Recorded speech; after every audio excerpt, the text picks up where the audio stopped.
Okay, so this is one of the hardest things that I have ever had to do in my life. I'm gonna have to swallow my pride and force myself to tell the story about my abuse, mentally, physically, psychologically. I was tortured and degraded, and it spiraled out of control. There were so many incidents that stays bottled up inside of me, and it has cost me everything that's important to me. Hi, my name is Carolyn Pettway. I am the first Black woman to be fired from SSAB Steel Mill due to discrimination, due to egregious acts and retaliations. I was terminated because I had no other choice but to come forward with information vital to the company and their consumers. I informed upper management, team leaders, including Woody Burke, Tony Sarassi, Chuck Smith, Paul Wilson, Sheila Williams, and other corporate HR workers. I reported these problems locally to HR via email, by telephone, private meetings, certified letters. I was asked to stop reporting by Woody Burke.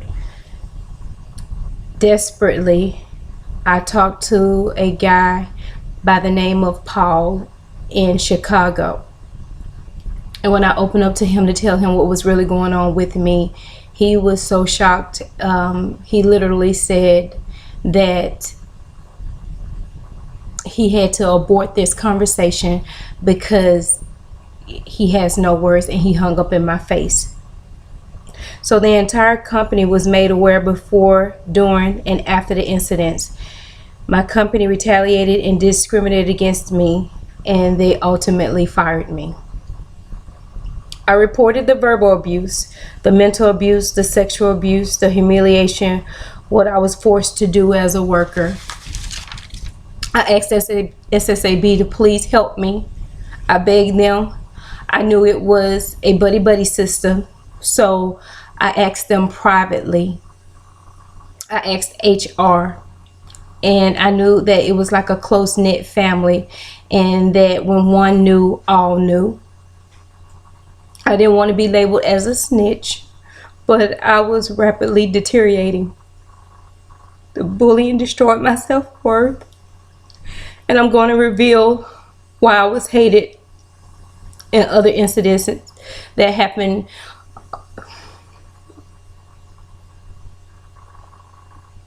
This is very painful for me. It's not scripted or rehearsed. It's just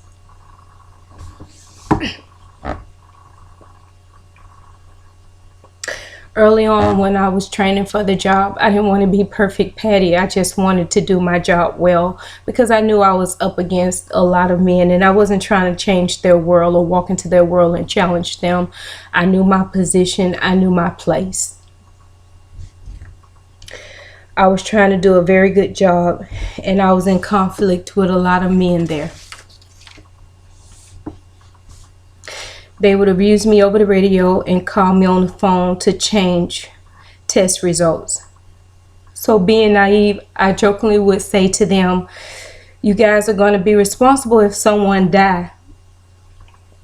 And I would always, question what they wanted me to do.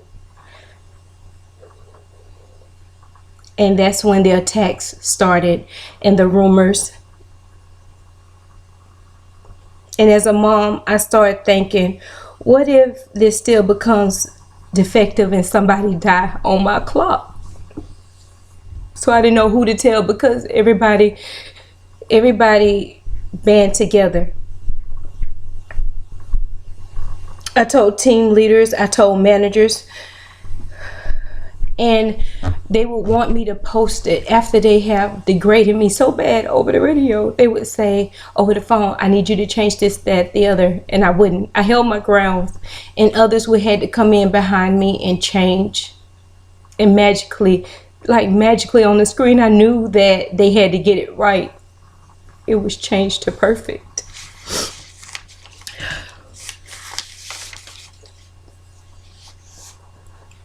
I was forced to clean toilets and mop floors of an all-white upper management floor.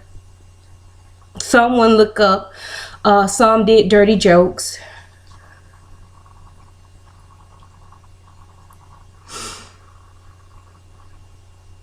Some were shocked at the fact that I was cleaning up their offices. One refused.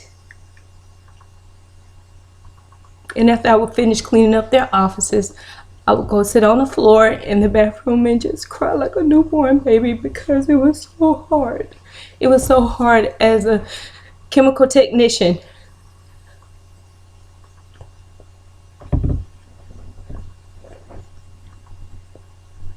I was forced to keep silent. A black coordinator had the power to abuse me openly over the radio. Go kill yourself, jump in a ladle and die. Over the radio, he would call me names and degrade me. To stop him, I had a white co-worker that would run the samples and say 10-4. I posted them, and it was always me. And he would praise her, but it was me that was doing all the work. So he would stop terrorizing me over the radio.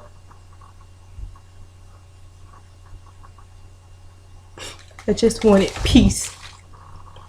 And after the shift was over, he would back me up in a corner and aggressively start playing with me. And I would say, you know, please stop and move on. And he would say questions like, the only people that work out here in the steel mill are lesbians and whores. Which one are you? I wasn't trying to challenge nobody's manhood, but I had to have benefits for my family. I was taking care of several households, a sick mom, a sick dad. There was so many grandbabies, just everybody. And I had a son that had a rare heart condition in Blue Cross and Blue Shield. Without that, you have nothing. Your family members will die right before your face. So I sucked it up. I did a lot of overtime and I fought to stay in place. And I had a lot of hungry mouths to feed. I was forced to work in sewage water, fecal matter everywhere. My boots were soaked. My pant leg was soaked. I called upper managed team leaders. I began to cry and scream. And they told me, it's this thing about if you turn the cast around, it costs so much money. It costs so much money. I wasn't worth nothing. So I worked in poop all day long. And they said, if you turn around caster, you'll be fired. And what that means, bottom line, is dollars. If I turn it around, I stop production.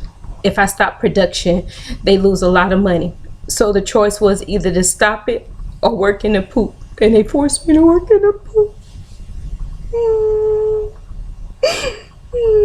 So the superintendent came down the next day and sarcastically thanking me that I worked and pooped and I didn't turn it around, and gave me a voucher for some boots.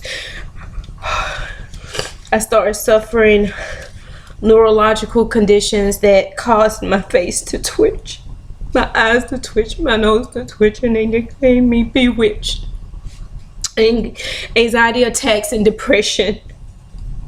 I was dying inside. All because I kept warning them about posting the wrong thing, about saying the wrong things to me. I never cursed. I never did anything out of place, because when you're a mom and you got everybody riding on you, you know how to act in a large corporation. The vicious rumors started more and more, and I kept crying out. I kept asking everybody, please help me. Just please help me. Oh my God. I was saying stuff like, I'm gonna call the 1-800 number, I'm gonna call OSHA. I went to EEOC. They said that you can't do anything. You know, this, that, and other. I had tape recorders. I had everything. And I wanted to report it so bad, so I would tell them, I'm gonna call the 1-800 number. They was like, if we know what you say when you go across the street and come back, do you think you really have a chance to tell on us?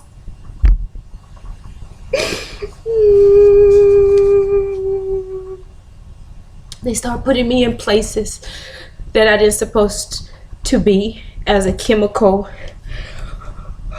technician.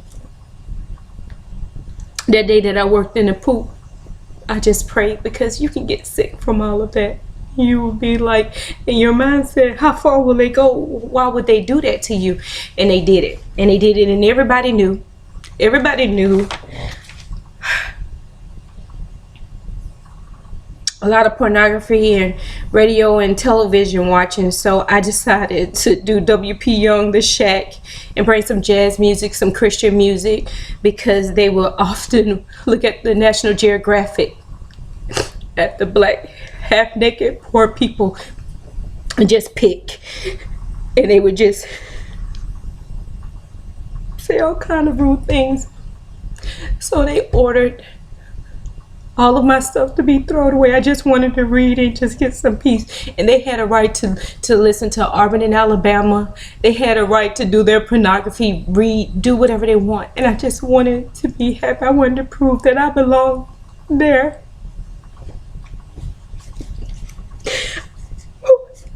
December 2010 is the day that SSAB totally destroyed me. Hands down. A scheduled down day, paid contractors in place to service the plant. Now everybody knows that you got to be cross-trained, that you got to be trained in any area in a steel mill. And I'm a chemical technician. So here come one of those brutal jokes again. I was ordered to go in a pit filled with everything and anything, and I've never been. And this time I got real nervous and I got real sick in the pit of my stomach, and I started making telephone calls and I started saying, I can't do this. And I kept fighting it, like, I'm really gonna tell on you. And it was like, real calmly, go across the street and tell Woody Burt. After begging and clowning and acting irate, they told me, you either put that hard hat on and go out there and clean that pit, or walk out SSAB, period. You're gonna be fired. I've been beaten down with being fired so long, and telling me what they would do to me, it just became an everyday thing. And by the way, while I was cleaning up upper management floors, the other co-workers were wrapping Christmas gifts, helping out with the angel tree. Yeah. After begging and clowning like any woman would do, I was uncomfortable. It was scary to me. I'd do anything to keep my job. I've done everything. They did everything to me. So I prayed for everybody like I always do. And I don't care if you don't believe in prayer. It's just what you need. It's what you need when you're around people that are hostile and it's an abusive environment. You need Jesus. Okay. So it didn't make sense to me why a company would let me go into a pit not properly trained. Okay.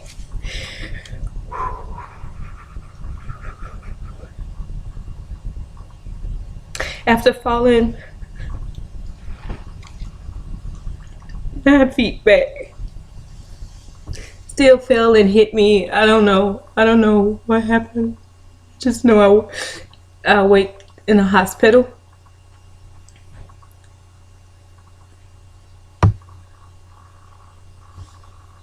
People around me, my mom around me, rubbing my hair. I don't remember much about it. I just have nightmares about that thing.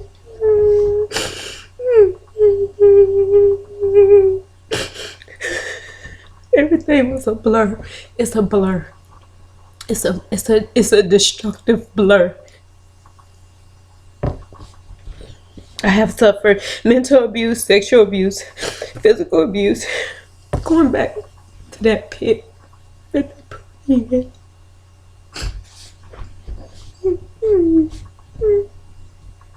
It was cold. And it changed my life forever. And I had a baby girl that would watch me at night, and she said that I would have nightmares and talking in my sleep, and I was heavily medicated. You're talking about a woman that loves Zumba, loves jogging, loves running. I'm free of drugs. Just happy-go-lucky, despite what they were doing. You know, my health was deteriorating. Whew. After the fall, PTSD, anxiety attacks, panic attacks. And even after the doctor told them that I was restricted from that area, they forced me to go back. Just like that, you're going back. And the doctor simply said, she can't go back. Afterwards, for whatever reason, my team leader apologized over and over and told me SSAB was in error and I was not properly trained and they were negligent and they were so sorry. I don't know, was it because I was staggering through the doors or I just looked like I've been destroyed? I don't know. I don't know. I don't know what made him confess that. I lost everything. I lost my home. My children had to be separated. I slept on the floor for over a year. And all I wanted was my family. And because I lost everything, because Woody Burke lied. SSAB lied. The concussion and other complications, I had physical therapy. I had a neurologist. So much more. They promised that they would take care of me, but instead they leaked my medical records. They started paying my bills under the table, not telling me what was what, and I still was trusting them because I was high as a kite. I was on so much medication, and because of the concussion and because of how serious it was, I couldn't drive, and I had restrictions. And it was like, we'll drive you around, and it was just crazy. And I was so high. I was sitting up there so high, and the coworkers would pass by, black or white. They would take me to the bathroom. They were like, Carolyn, you look so bad. Your eyes are so red. You look like you're walking in pain. I would wobble and hold the wall. And Woody would pass by me and say, you look great. And I said, Woody, I'm high and I'm in pain. And I want to go home because I feel ashamed in front of everybody. Everybody's telling me, go home. And he told me,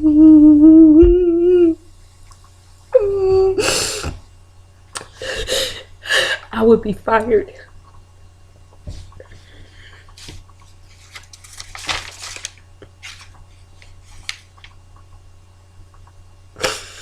One day, HR management and other workers, other higher-ups call me into a meeting.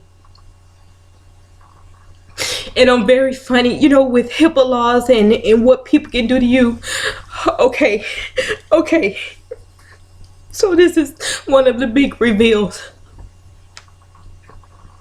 When I fell back, I bled. And nobody knew. But their doctor that they forced me to go to, and he used to attack me every time I would go up in there. And I'm sitting and two white men have relaxed and crossed their legs. And out of his mouth he said to me, who? It was so personal. It was so personal. It was my business. He looked at me.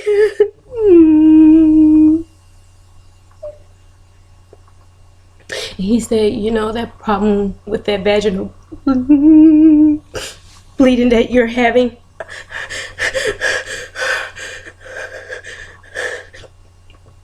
we're not paying for that. And that's the day they raped me.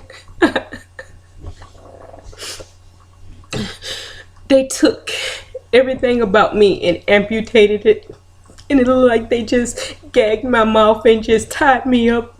And with me being amputated, it looked like they danced all around me with their powers. I just wanted to be right. I didn't want no blood on my hand. I didn't want consumers to have the wrong. Trust, you need to check your steel. You need to get an independent, whatever you need to do. I really don't care, because I promise. I said, I need for you to get something right, SSAB. And so when they crossed their legs and they told me that I was bleeding vaginal, HR, managers, no doctors, I knew I didn't have a chance. They know my business. Thank you, Dr. Dixon. Thank you. SSAB never investigated. I promised to God. I sent them via certified letters, emails. Woody told me to stop emailing him, come to his office and do it face to face. And he lied. Everybody lied. And I looked like a fool. I lost everything. I lost my family. I lost everything. I lost me. You never investigated, SSAB. You forced me in a pit and you murdered me. I begged you quietly so I wouldn't look like a snitch. I begged you quietly and I said, please.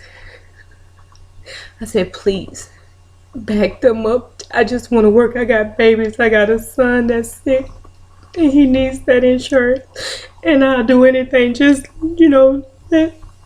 please, God, let them just stop. So I began to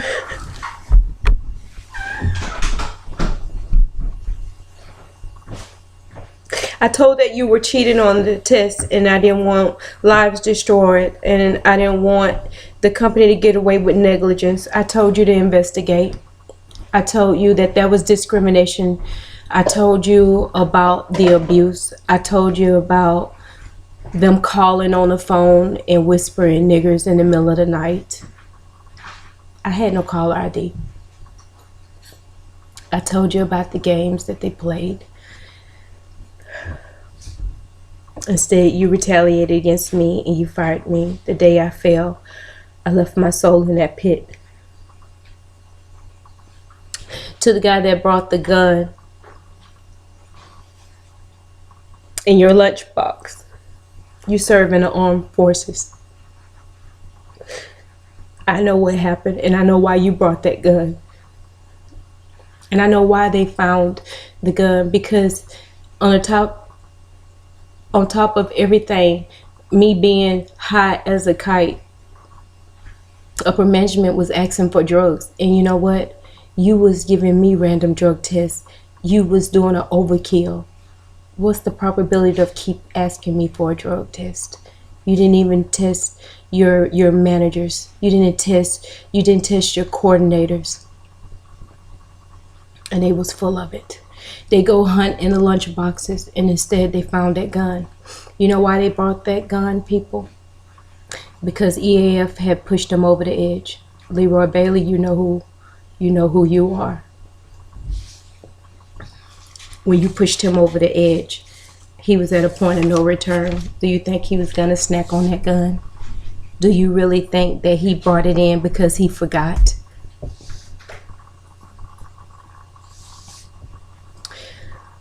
I thank you that you didn't do it. And I thank you for serving our country, and I pray for your healing. EAF, you should thank God. You took him there. You took him over the edge. You should be thanking God every day of your life. SSAB, I want my life restored. I want an apology from you. I want restitution. I want you to right all of your wrongs. I want you to acknowledge that you did wrong. I want you to fix all the wrongs that you've done, everything that I've reported.